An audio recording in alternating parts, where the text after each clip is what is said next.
Hazard, a situation that poses a level of threat to life, health, property, or the environment. Once a hazard becomes active, it can create an emergency situation. Waste, unwanted substances, or objects which are required to be disposed of by the provisions of national law.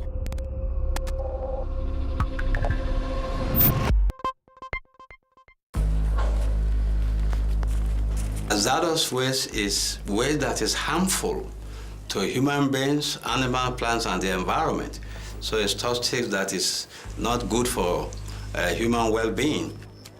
Hazardous waste is a big challenge in all the 8 countries in the sense that it's linked to development, and therefore production and consumption leads to the generation of waste, and including hazardous waste. The exposure to hazardous waste is almost invariably a human rights issue, because we have a situation whereby the poorest members of society tend to come in contact with hazardous products or substances that actually originate from the most affluent members of society. The issue of awareness.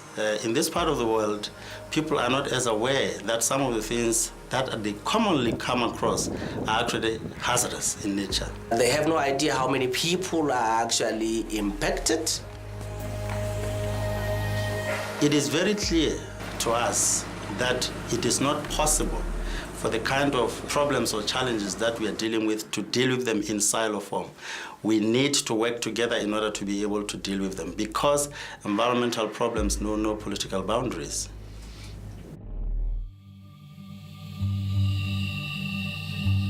Lead acid battery. This is the batteries that are normally used by the automotive industries or the machinery. Nowadays, we are using a lot of the batteries to power the home where there is no electricity. One of the hazardous components of it is sulfuric acid that is contained in the batteries. The draining of acid is a problem because people do it on the ground. If it is drained into the water, it makes our waters acid. That means the waters will actually burn us. In some cases, they actually drain the acid into the waterways for purposes of just extracting the lead inside the battery.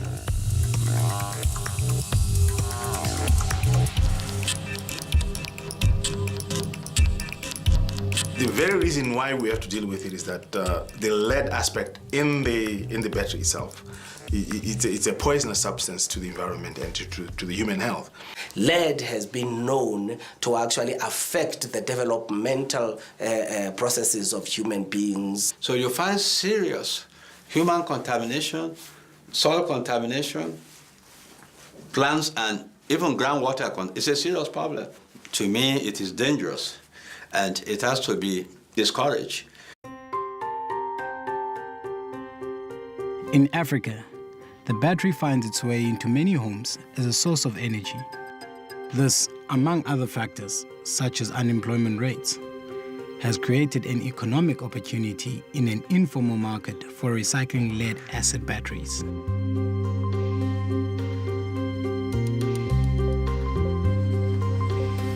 This is Gravita Zambia, where we do recycling of batteries. We get the batteries from various suppliers. There are individuals who bring, there's companies who collect, the scrap dealers. We usually collect from all over the place wherever we find used batteries. The plastic casing is separated from the battery, the acid safely drained, and the lead components removed. The pulp from the battery is taken into the furnaces where we smelt it. The lead oxide is reduced to lead again. The lead obviously remains as lead.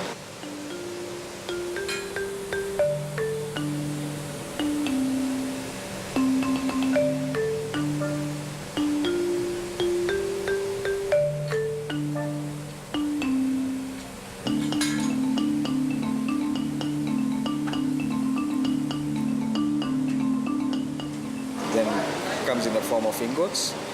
Those ingots, mostly we export it to South Africa for recycling into batteries again.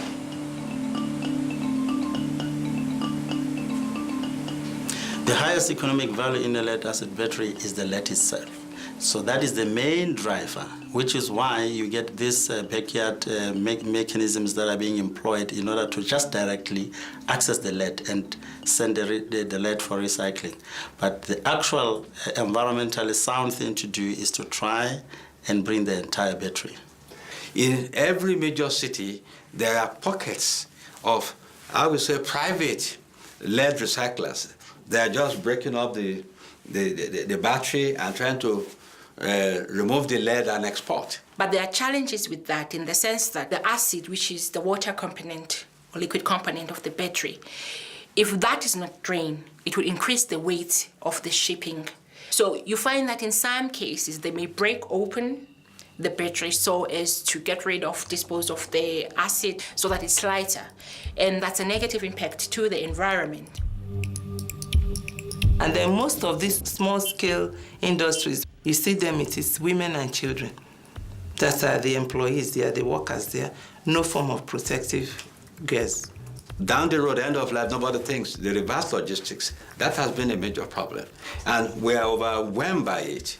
And nobody cares. So people devise their own means to make a living out of it. And some impacts may not be that obvious, may take years for them to manifest. So it's very vital that the recycling is done in an environmentally sound manner to avoid health effects that may be detrimental in the future.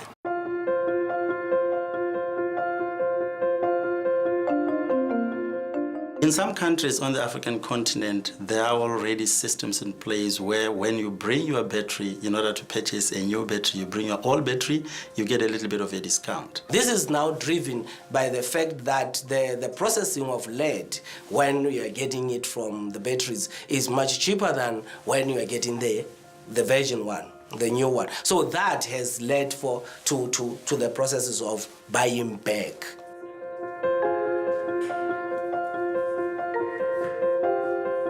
We are in one of the automotive parts center that is selling the parts of the vehicles. The good practice here is that they exchange old batteries for new ones.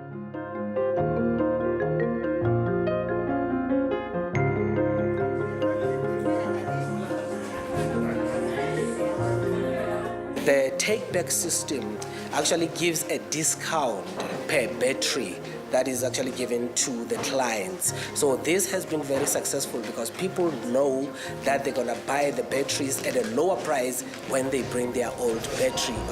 So that actually works very well.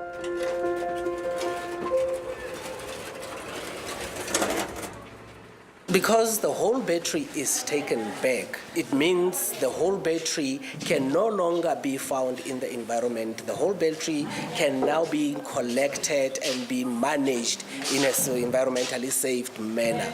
And this has a value because now it can actually be used to reclaim the lead, to actually produce another new battery without any environmentally adverse situations out there. Despite the fact that the take-back scheme is actually working very well, there is an increasing number of people who are using the lead-acid batteries within their households, not for automotives, and those are the people that need to be reached to know that this is dangerous, this is hazardous waste. So there's an increasing need for other people to not discard the acid before they can actually take it back. There is a company that produces batteries in Botswana. They buy the materials, they buy old batteries, and then they recycle it into new batteries.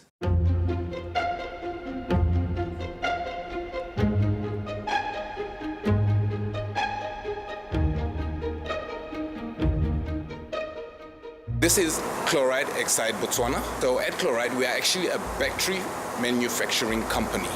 We sell and manufacture batteries. There's only one manufacturing company in Botswana, which is us, Chloride Exide Botswana. We manufacture close to 280,000 batteries. Batteries are very valuable, sir, whether they're being made and they're being used. We do collect used batteries. We collect up to about 100.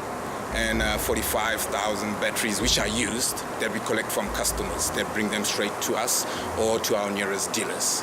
We incentivize batteries by we offer our customers a cash guarantee back. You bring a battery to us and we give you a certain amount for that battery depending on the size of the battery. In addition to its own take-back scheme, Chloride Exide's sister company, Taurus Batteries, shares this positive example of extended producer responsibility. The customer, Taurus, they normally give them the cash. Let's say when it comes with an old battery, we normally give them cash for that.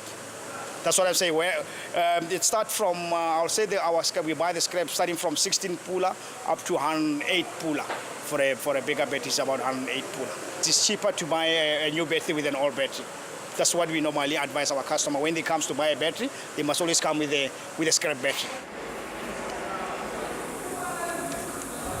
Taurus, they don't buy only the Taurus batteries. We also buy the other brand because we need the lead. Normally, Taurus battery Botswana, what they does, they collect the batteries from the customer, then they send them to Chloride Botswana. Chloride Botswana, that's the one they take it to South Africa for recycling. It's very important to our government. We are creating employment as well. That's the most important thing of it. We are creating employment. Botswana regulates all types of waste. And we are also, as a country, promoting business out of waste. It's very, very critical in Botswana that, we change the mindset so that, Botswana can look at waste as a resource that they can derive some benefits. We want to empower Botswana on the waste business. And one of the things that, we promote is recycling of car batteries. We have small companies that are doing that. And I think, this is an entity that is doing well, but we want to promote more of the resources that are generated from waste so that, the reuse, recycling, and minimization of waste, becomes a real thing in Botswana. It's very important that we have protective gear when you're dealing with batteries. We make sure that our employees have masks that they have to put on so that when they breathe the air, they cannot get infected within their lungs. We make sure that our employees have gloves that they use so that when they touch the batteries, they don't get any infections or so forth. And we give them glasses and overalls also to make sure that they don't come in contact with the acid whatsoever, because it's very important. The skin is a very sensitive thing, and imagine just touching acid and on there, it does do a lot of damage to you. So we make sure that we do provide them with overalls, masks, whatever necessary equipment that we need, we make sure we do provide them with that. I see it very important for us not to pollute because we want to live on this earth for a very long time. So by collecting all these wasted batteries and everything, it shows that we're trying to show the population, we're trying to show the community that this battery is very hazardous and we really need to get rid of it. And the only proper way to get rid of it is to bring it to us so that we can dispose of it. The lead acid take-back system is a very good example of a manufacturer or supplier responsibility program, because at the end of the day this goes back to the makers, the manufacturers of the batteries, and to them there's a value of getting a lead that is not directly mined but the lead that is already within the system. So it is a win-win situation for both the clients and the manufacturers, and it works very well. Chloride Exide and Taurus batteries are excellent examples of extended producer responsibility. They are proof that manufacturers and the community can work together to manage hazardous waste, create jobs and protect the environment. OK Plastics in Tanzania takes recycling lead acid batteries a little further. We have started recycling lead acid batteries in 2008. After we saw a lot of plastics, polypropylene material is available. So we thought of recycling them and selling them. Then we thought, why not we make product? So that's the time we started making PP mats. use whole battery. Plastic part will go to the mat factory where they manufacture mats. This polypropylene part of the battery is a very good quality plastic they have used there. We can sell it as polypropylene chips. But if you give a value to that product by making polypropylene mats, you will be getting more benefits, more money on that. So that is why we started using it in our factory. Something which is very innovative in this country, and they employ a lot of people there, of course. So for that side, it is an incentive for the industry. But now the problem could be on the air pollution. Extended producer responsibility, recycling and job creations are steps at ensuring the sustainability of a greener Africa. But most processes whereby a product is made is likely to cause pollution in some form or another. Therefore, companies need to adhere to government regulations to help manage and prevent their impact on the environment. We need to work closely with such firms so that they can also improve in terms of their environmental standards. So we will need to collaborate with them and ensure that their work is done in accordance with the laws that are existing in the country. If you don't have those pollution control system, you will be releasing a lot of dust which is bearing lead to the environment that will pollute the whole area. And that is why we have spent a lot of money on environment pollution control systems. Everybody can do the recycling part. It will be more beneficial to the country. We will reduce or minimize the pollution.